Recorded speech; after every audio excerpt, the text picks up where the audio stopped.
The string lights above the reception flickered softly, casting warm halos across the crowded hall, but Chris felt none of it.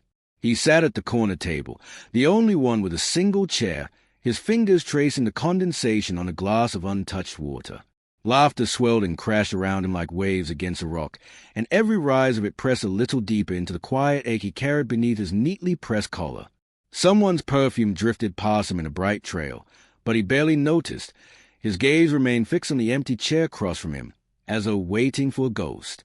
Across the room, the groom threw his head back in one of those full-bodied laughs Chris remembered from their childhood. It should have brought warmth. Instead, it carved a hollow beneath his ribs. He watched the groom's parents embrace their new in-laws, watched shoulders pull together, watched arms open, watched a family expand in real time. Yet he remained where he always did, present but peripheral. When the groom scanned the room, his eyes brushed past Chris like a polite apology no one wanted to speak aloud. A clink of glass rang out near the dessert table, sharp enough to make Chris flinch. A bridesmaid steadied her champagne and whispered to another, both of them glancing briefly his way. "He came alone again," one murmured. The other bit her lip to hide a small laugh that still escaped. They didn't mean it coolly, perhaps, but it landed with the precision of a needle. Chris lowered his gaze to his lap, willing the sting to fade.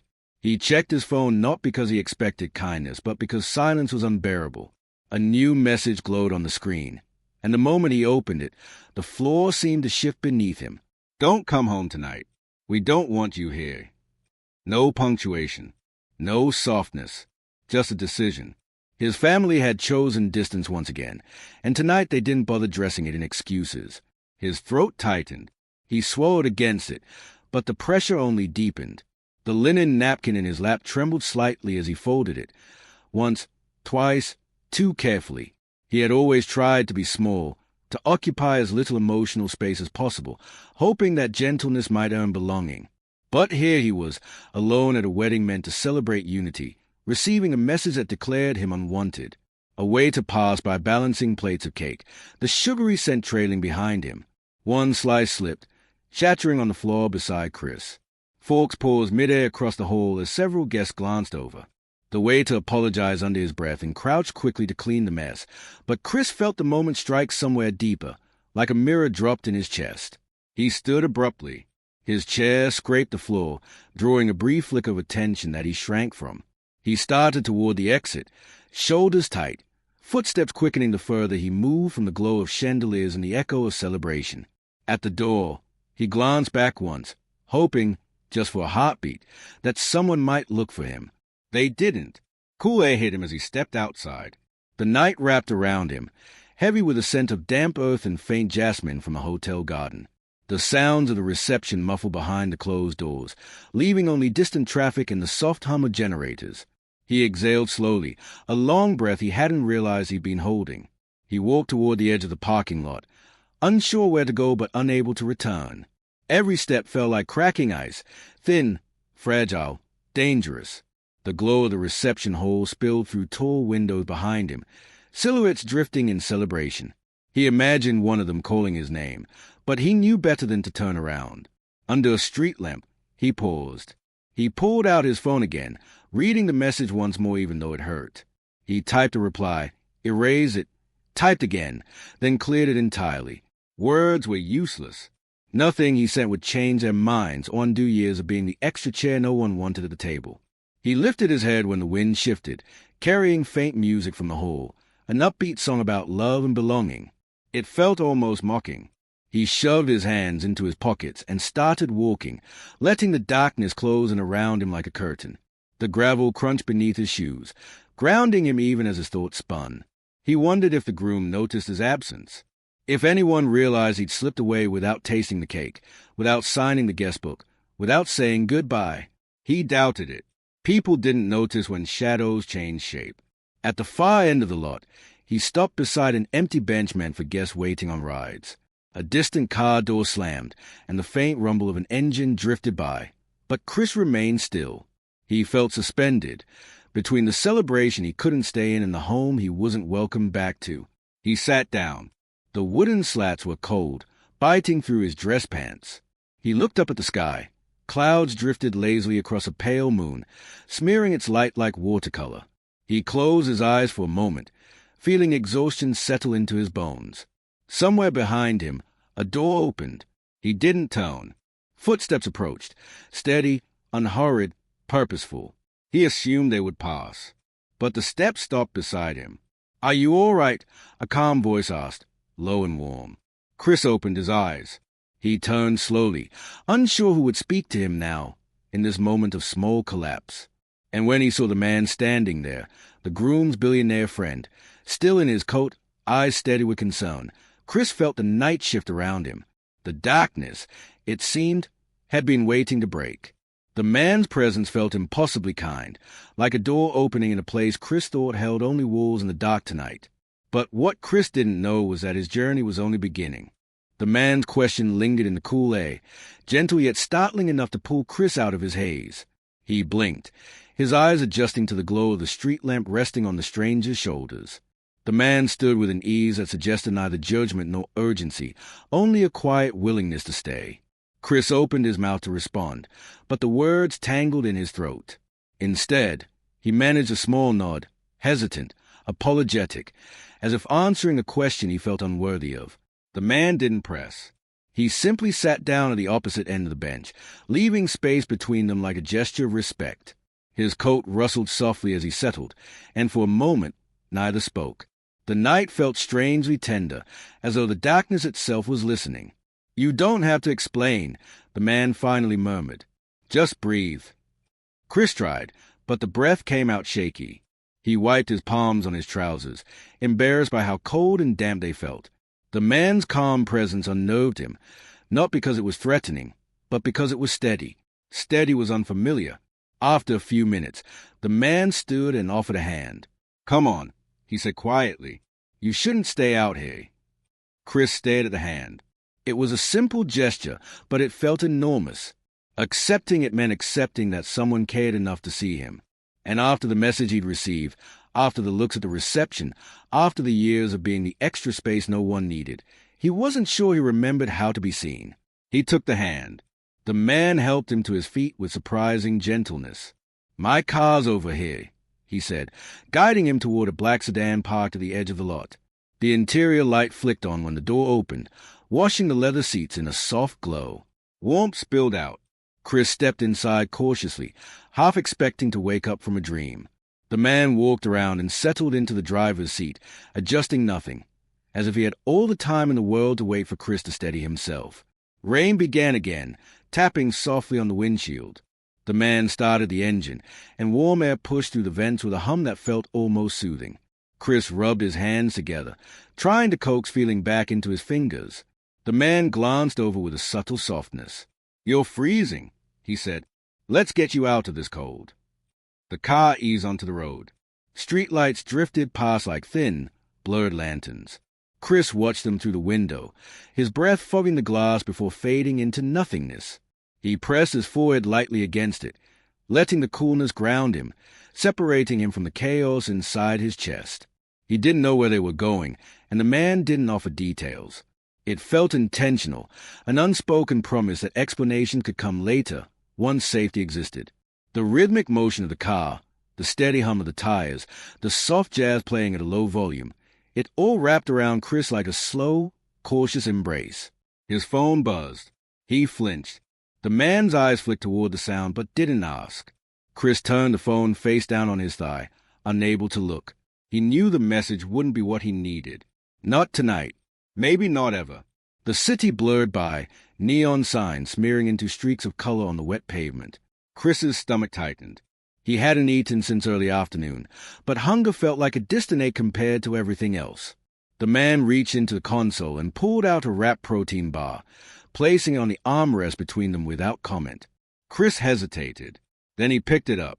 The wrapper crackled too loudly in the quiet car. He ate slowly, grateful for the warmth spreading back into his body. "Thank you," he finally whispered. The man nodded once, as though accepting gratitude was unnecessary. "What's your name?" "Chris." "I'm Elliot." The name struck a faint memory, one of the groom's introductions earlier in the evening, the brief mention of a powerful friend who rarely attended public events. Chris hadn't expected that friend to be the one sitting here with him now. Elliot turned into a quieter street lined with tall trees whose branches swayed gently in the mist. At the end of the road stood a modest building, not extravagant, but dignified, with warm lights glowing behind drawn curtains. "I have a guest room here," Elliot said softly. "It's clean, warm. You can rest." Chris stared at the building. The idea of stepping inside felt unreal, like stepping out of the version of his life he'd grown used to enduring. "I don't want to be a burden." "You won't be." The way Elliot said it left no room for protest. Not because it was firm, but because it was honest. They walked through the entrance. The lobby smelled faintly of citrus and wood polish. Elliot greeted the security guard with a nod, and the guard returned a warm smile that eased some of the tightness in Chris's chest. Inside the apartment, soft amber light greeted them. The living room was quiet, clean, lived in without being showy. A bookshelf lined one wall, filled with titles ranging from history to poetry. A single lamp cast a gentle cone of brightness onto a leather armchair, and the faint hum of an air purifier created a peaceful background murmur. Elliot gestured toward a hallway. "You can stay as long as you need. The room is at the end." Chris stepped forward tentatively, the carpet sinking slightly under his shoes. When he reached the room, he paused in the doorway. The space was simple: a neatly made bed, a nightstand with a small lamp, a folded blanket draped across the footrest. Everything about it felt safe. He turned back to Elliot. "Why are you doing this?" Elliot studied him for a long moment. His expression held no pity, only understanding shaped by something deeper, something scarred, perhaps something remembered. "Because you shouldn't be out there alone tonight," he said quietly. "No one should." Chris swallowed, feeling a tightness behind his eyes. He stepped into the room and closed the door gently behind him. The silence inside felt different from the silence outside. It held warmth rather than absence. He sat on the edge of the bed, still wearing his damp clothes. The events of the night pressed in on him again, but this time there was a sliver of space to breathe. He leaned forward, elbows on knees, and let the weight of it all settle without crushing him completely. Yet as he finally exhaled, something flickered at the edge of his awareness. The uneasy sense that tonight's kindness, as miraculous as it felt, would not come without questions or consequences. And in the quiet of that unfamiliar room, Chris understood that the safety he'd stepped into was real, but so was the storm waiting just beyond it. Morning light filtered through half-closed blinds, casting thin stripes across the floor. Chris stirred under the soft weight of a blanket, stretching slowly as if testing whether the world outside still demanded his attention. For the first time in years, he didn't wake with a tension coiling his shoulders. The room smelled faintly of clean linens and something faintly sweet, like citrus or polished wood. He blinked, disoriented, unsure how he had arrived here or how he could still feel safe. Elliot had already left the room, leaving only the subtle hum of an air purifier and the quiet rhythm of the city waking outside. Chris rose carefully, his damp clothes from a previous night replaced by a pair of sweatpants and a soft sweater that smelled faintly of Elliot's cologne. He stepped to the window and pressed his hand against the cool glass. Below, traffic pulsed like a river of amber and red lights, and he realized how long it had been since he'd watched the world without tension pressing down on him.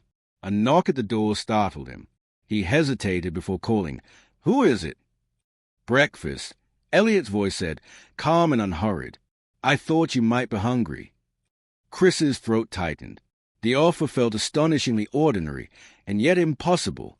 To someone who had spent years scraping through life with little more than solitude, simple gestures like breakfast became monumental. He opened the door slowly, and Elliot stood there with a tray in his hands, the smell of scrambled eggs and toast wafting immediately into the room.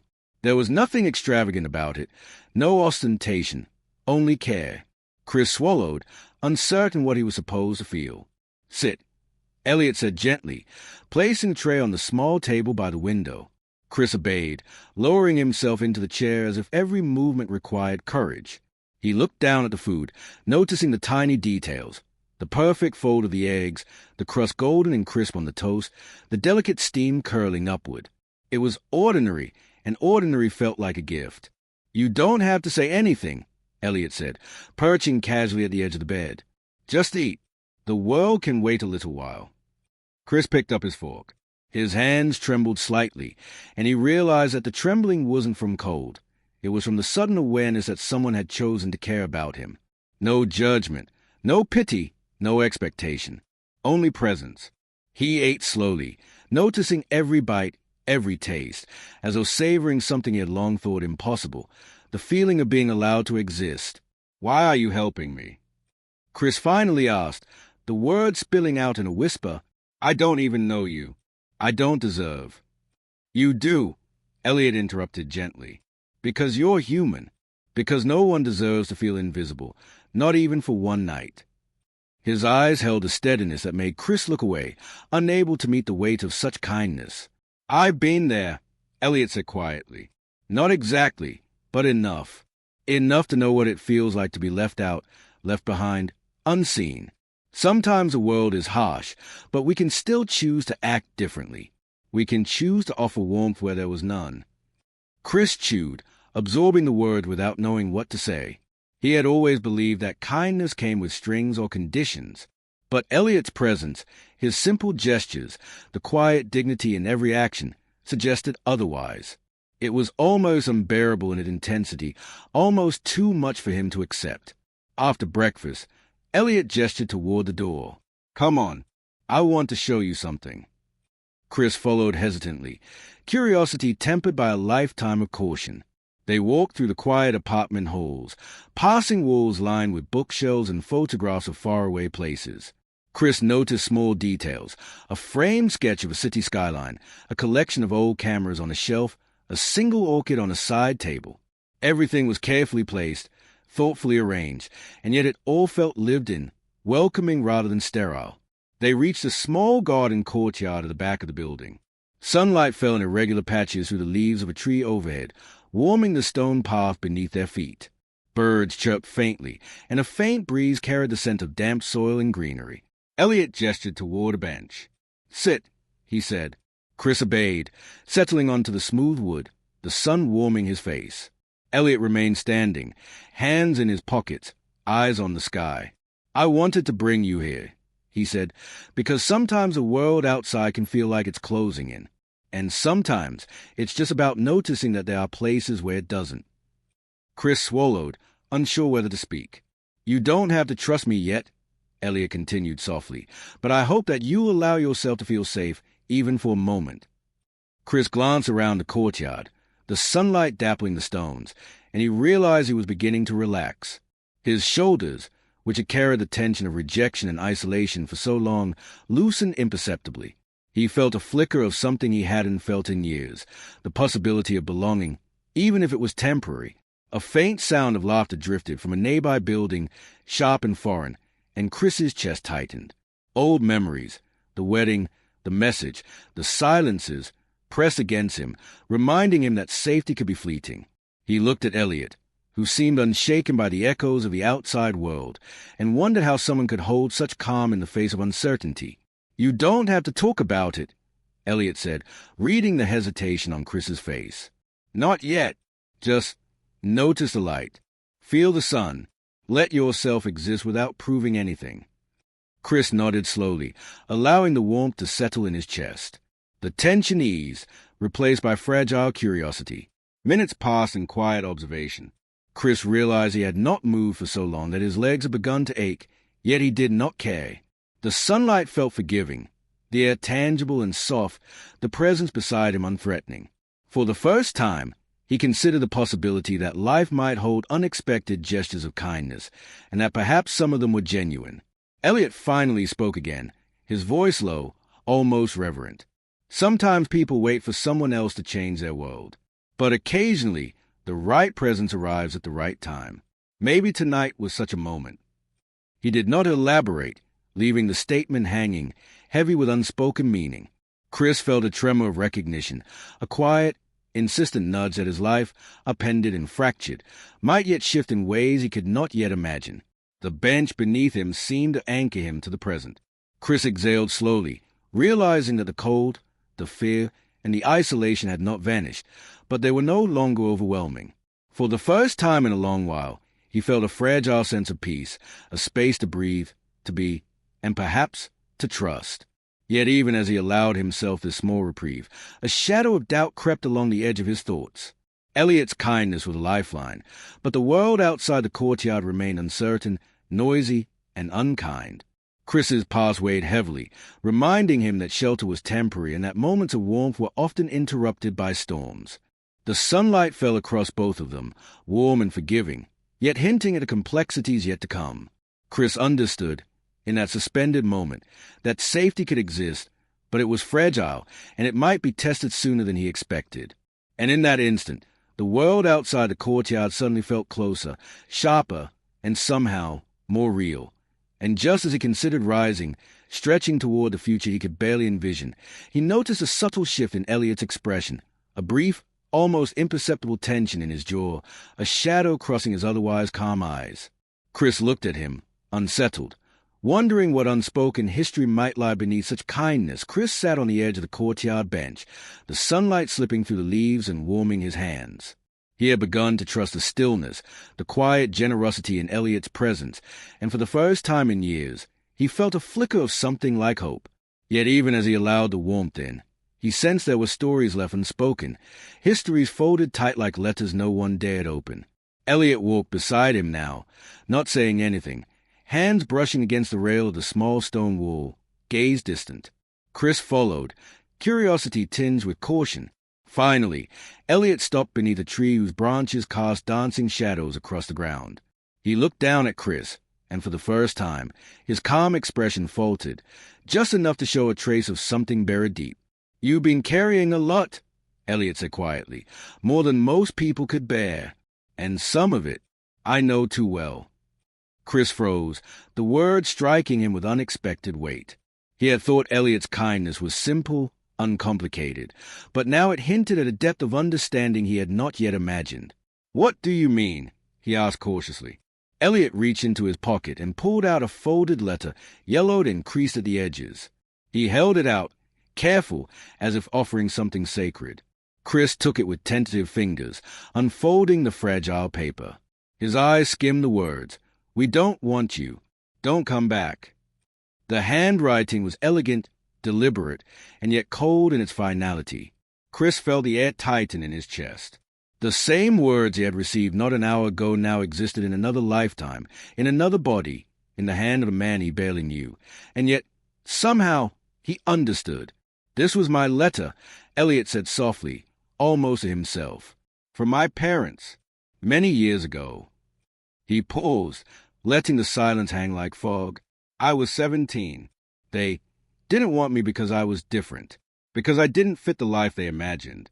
I spent years trying to prove myself, climbing, surviving, convincing the world that I belonged somewhere. And it wasn't until I learned to accept that their rejection wasn't about me that I finally began to move forward." Chris's hand shook slightly as he held the paper. The words had a resonance that went beyond pity.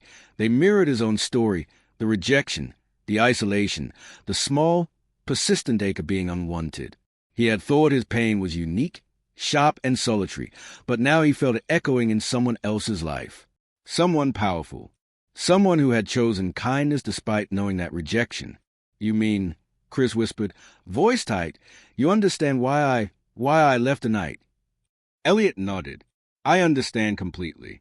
And I want you to know, it's not your fault. The people who claim to love you sometimes fail to see the truth. Sometimes the ones we expect to hold us up are the very ones who let us fall." Chris's chest tightened. The world felt heavier now, yet lighter too, as if the acknowledgement of shared suffering had opened a window in a room he had long thought sealed. He had always thought loneliness was his burden alone. Now he saw it threaded through others' lives, too, silent, persistent, and sometimes dangerous. Elliot's gaze softened. "There's something else," he said, and Chris looked up sharply. The man's eyes held a flicker of hesitation, of pain carefully masked. "The people who rejected you at the reception, they are the same type who turned on me long ago. Wealth, success, appearances. It doesn't always change the people who cling to judgment and exclusion. The smiles you see, the polite nods, they can hide years of cruelty." Chris felt a cold wave slide down his spine. His stomach knotted. The recognition was almost too sharp. The same patterns, the same dismissals, the same unspoken judgments.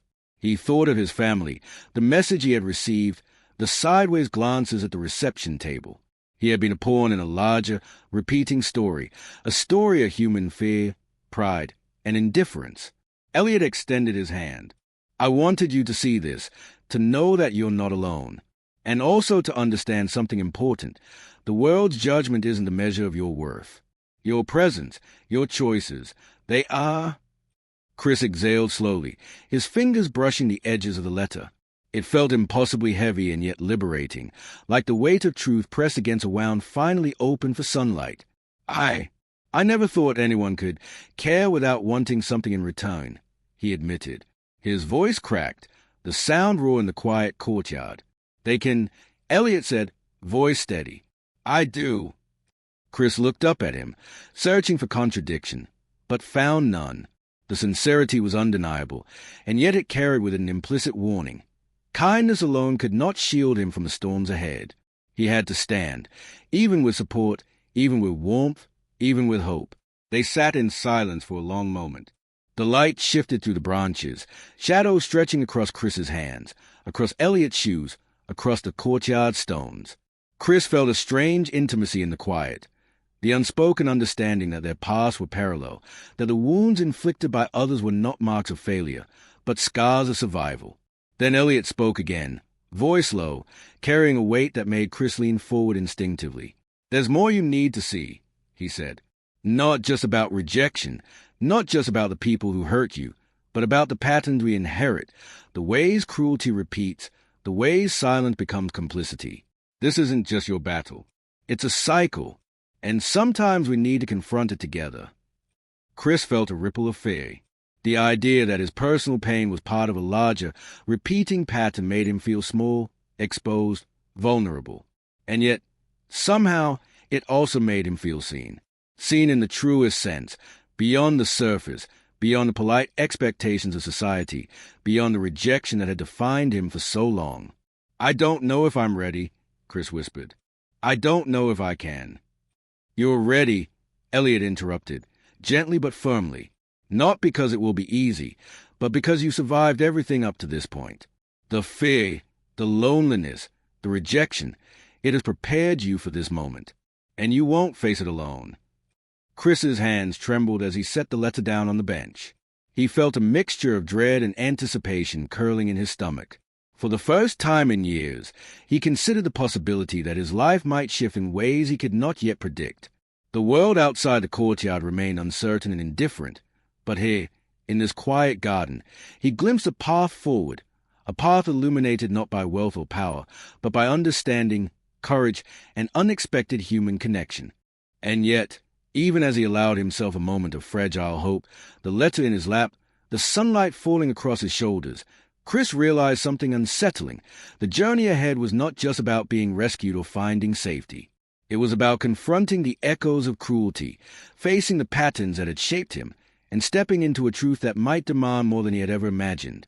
He looked at Elliot, searching his face for guidance, for certainty, for reassurance that the world could be kind. And in that glance, he recognized a reflection of his own fear, his own resilience, and a story that had been waiting to be told. The courtyard felt both sanctuary and threshold, and Chris understood that the next step would change everything.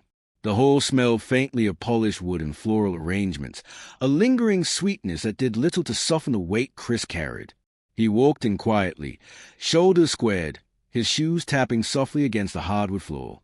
Conversations paused briefly at his entrance, the hum of laughter and clinking glasses suspended like a held breath. Faces turned toward him, some curious, some polite, others steeped in the faint suspicion of recognition. He felt Elliot beside him, calm and deliberate, a steady presence that anchored him. Chris had rehearsed the words over and over in his mind, yet now they seemed fragile and tentative. The murmurs of the crowd pressed against him, a tide of expectation and judgment.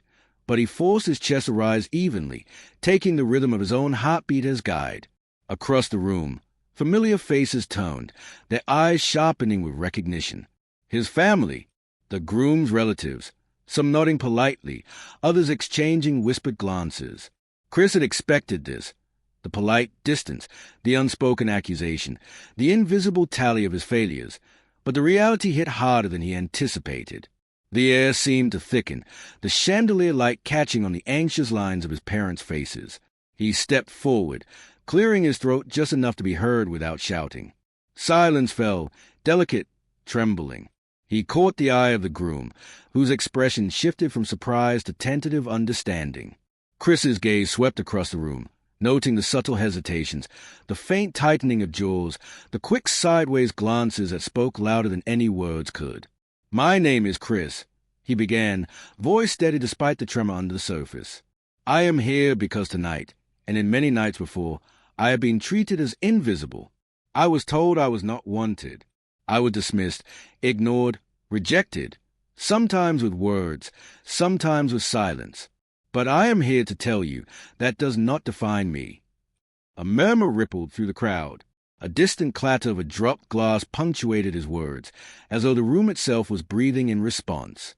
Chris continued, feeling the energy of the space shift, some people stiffening, others softening. He met his parents' eyes briefly, noting the flicker of discomfort, and allowed himself a sharp, controlled exhale. "You may see me as small, as someone who does not belong at the table. Perhaps you believe that my place is only where it is convenient for you to see me. But I am here now, not to seek revenge, not to demand apologies, but to claim my own space in the world. I am worthy of presence, of acknowledgement, of care." A voice near the back muttered, almost dismissively, "You're exaggerating." Chris felt a flicker of anger, but he held it at bay, letting calm strength replace the impulse to lash out. He stepped slightly forward, shoulders open, palms loose at his sides, and spoke again. "No, I am not exaggerating. I am speaking my truth. And those of you who have cast out others like me, who have whispered in hallways, ignored, dismissed, and turned away, you do not get to define what is real or what matters. Your judgment is not my measure." A hush settled over the hall. The initial tension did not fade entirely, but it shifted, layering respect beneath discomfort. Chris sensed it, felt the room leaning in, absorbing, reacting. He let the silence stretch for a heartbeat, letting the weight of unspoken histories fill the space. Elliot stepped forward then, voice calm and deliberate, adding a resonance to Chris's words that made the air itself feel steadier. "I know this pain. I have walked in the shadow of rejection, carried by the weight of indifference. And I am here to say that seeing someone acknowledging them does not diminish you. It empowers them. It restores the humanity that was always theirs to claim." The room held its breath. Some faces softened in recognition. A few hands tightened into fists of guilt or memory. Chris felt a swell of something he had not expected, a sense of alignment, of moral gravity tipping toward truth. He realized then that courage was not the absence of fear. It was standing in full view of it, allowing it to exist while moving forward anyway. He drew a slow breath, letting the words roll out with care, measured pace, and purpose.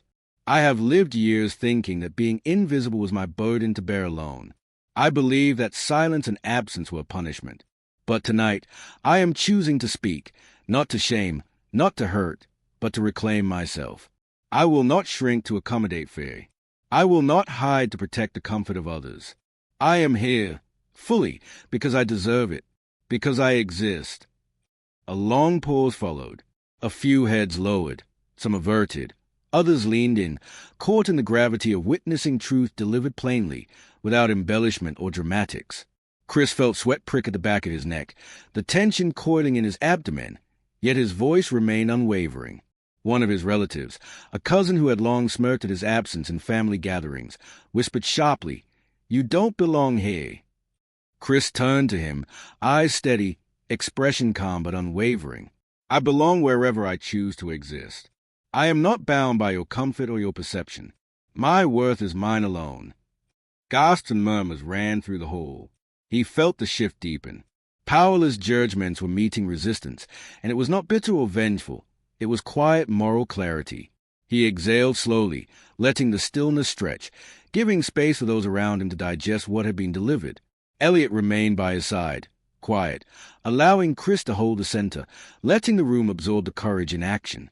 The energy of the confrontation was not in aggression, but in the reclamation of dignity, the assertion of presence, the act of existing unapologetically. Chris's voice softened, concluding with measured resolve. I forgive what I have endured, not for those who cause it, but for myself. I am no longer defined by absence, nor by silence, nor by judgment. I step forward into my own life, fully seen, fully present. And I invite you, if you can, to witness that, and perhaps to reflect on what it means to let others claim their space as well. The room remained quiet, the weight of the words hanging in the soft, warm air. Faces reflected confusion, guilt, reflection, and, in a few, something lighter, hope, perhaps, or recognition. Chris exhaled again, a long, deliberate release. He felt the tension of years begin to loosen, replaced by the fragile certainty that standing in truth was a victory in itself. He glanced at Elliot, who gave a subtle nod. No words were needed. The acknowledgement was enough. Chris felt the gravity of the room lift slightly, the air no longer crushing but charged with possibility. And yet, even in this moment of moral triumph, a thread of uncertainty remained. Outside the hall, beyond polished walls and polite applause, the echoes of judgment, expectation, and indifference still waited. Chris understood that the confrontation had shifted something, but it had not erased the past. It had opened a space for reckoning, for choice, for courage, but it also hinted at the challenges still ahead. The sunlight streaming through the tall windows caught in his eyes as he turned slowly, surveying the faces, the whispers, the collective energy of people caught between recognition and resistance. He realized that the battle was not over, only transformed. The courage to stand, to be seen, to speak, this was a moment he would carry forward, but the world would still test it relentlessly and unkindly at times. Chris's chest tightened with anticipation, with the awareness that what had been revealed here today was only the beginning of a deeper journey, a journey that would demand more strength, more grace, and more daring than he had ever known. And as he took a final, deliberate breath, feeling the steadiness in his spine and the warmth of Elliot's presence beside him, Chris understood. Standing in truth was powerful, but standing in truth did not make him immune to the storms yet to come. The morning sun filtered gently through the curtains, spilling gold across the room where Chris had finally slept without the tension pressing on his chest. He stirred slowly, aware of a calm that felt almost alien after years of quiet turbulence. The air smelled faintly of fresh coffee and the lingering scent of citrus from the previous day, grounding him in the tangible warmth of this moment. Outside, the city was already stirring, the distant hum of traffic a soft undercurrent to his quiet thoughts. Chris rose carefully, feeling the subtle ease in his body, a release of the tension that had been his constant companion. He walked to the window, pressed his hand against the cool glass, and watched the streets awaken. Light bounced off wet asphalt from the early morning mist, scattering in tiny prisms that glimmered briefly before fading. It was ordinary beauty, yet for Chris it held the weight of a revelation. The world could be tender even after darkness. The door clicked softly behind him, and Elliot stepped in with a tray in his hands. Chris turned, eyes meeting the familiar calm, steady gaze. The man's presence no longer felt extraordinary. It felt natural, a quiet certainty that anchored him. "Good morning," Elliot said softly. The words were simple, unadorned, yet carried the gravity of a lifeline thrown when most needed. "Good morning," Chris replied, his voice lighter than it had been in years. He gestured toward the tray, and Elliot set it gently on the small table beside the armchair. Steam rose from a mug of coffee, and the aroma mingled with the faint sweetness of toasted bread, filling the room with an intimacy that felt almost sacred. Chris poured himself a cup, savoring the warmth between his hands, a small, grounding gesture that carried immense weight after the nights of cold and fear. They ate in silence, not out of discomfort but out of understanding. Each bite, each sip, became a meditation, a quiet act of reclaiming a life that had often felt fragmented. Chris noticed the way sunlight moved across the floor, shifting with the passing minutes, and he realized that he had begun to measure time differently, not by urgency or pressure, but by moments that mattered. Elliot finally spoke, voice soft but deliberate. "You've come far," he said, "not because the world changed for you, but because you've begun to claim your own space, your own presence. That courage you showed yesterday, it's the kind that ripples outward, beyond just one room, beyond just one day." Chris nodded, feeling the words resonate in a place that had long been hollow. I never thought I could feel like this, safe even for a moment, or that I could face them and not crumble. You did more than face them, Elliot replied. You claimed yourself in a world that would have kept you small. That's something no rejection, no silence, no family or strangers could ever take away from you. The weight of that struck Chris fully. He had believed for so long that worth was granted by others, that acceptance was earned through compliance or invisibility. And yet here he was, proving the opposite, that dignity and courage were self-contained, that presence alone could be defiant and transformative.